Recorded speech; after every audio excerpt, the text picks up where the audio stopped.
शुरू अल्लाह के नाम से जो बड़ा मेहरबान निहायत रहम वाला है। नेक बादशाह और मलिका का वाक़या बयान किया जाता है कि किसी मुल्क में एक नेक सीरत बादशाह की हुकूमत थी। वो शाही खजाने से एक पैसा भी अपनी ज़रूरियात के लिए नहीं लेता था। वो कहा करता था कि शाही खजाना अवाम का है और अवाम पर ही खर्च किया जाना चाहिए। बादशाह खुद किताबत किया करता और उसकी आमदनी से अपना गुजारा करता। उसकी मलिका भी नेक थी।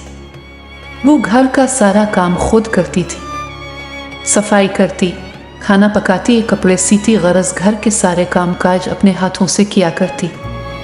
एक रोज़ हुआ कुछ यूं कि मलिका का हाथ रोटी पकाते हुए जल गया। जब बादशाह घर आया तो मलिका ने कहा, मुझे एक खात्मा रखने की इजाज़त दे ताकि वो घर के कामकाज में मेरी मदद करे।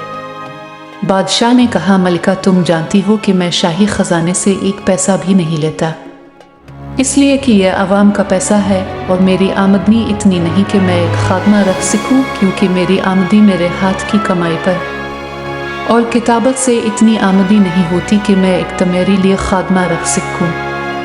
मजीद बादशाह कहने लगा कि अगरचे मैं बादशाह हूँ मगर हकीकत में एक आम गरीब आदमी हूँ। शाही खजाने पर सिर्फ अवाम का हक है, जो सिर्फ अवाम की फलाह के लिए ही खर्च होना चाहिए। अगर आज मैंने इस खजाने से आज कुछ ले लिया तो कल खुदा ताला को क्या जवाब दूंगा। मलिका तुम हलाल की कमाई पर सब्र और शुक्र करो, बरोज़ क़यामत खुदा तुम्हें इसका बहुत अजर देगा। बादशाह की मलिका भी चूंकि समझदार और नेक खातून थी, इसलिए फिर सुल्तान से इस सिलसिले में कुछ न कहा और घर के कामकाज खुद करती रहती। इसलिए कहा जाता है कि खुदा से दोस्ती रखना हो तो अपने हाथ से कमाओ और हलाल रिस्क से अपने और ख़ानदान की कफालत करो। अल्लाह हमारे हुक्मरानों को भी ऐसी समझ अता फरमा, आमीन।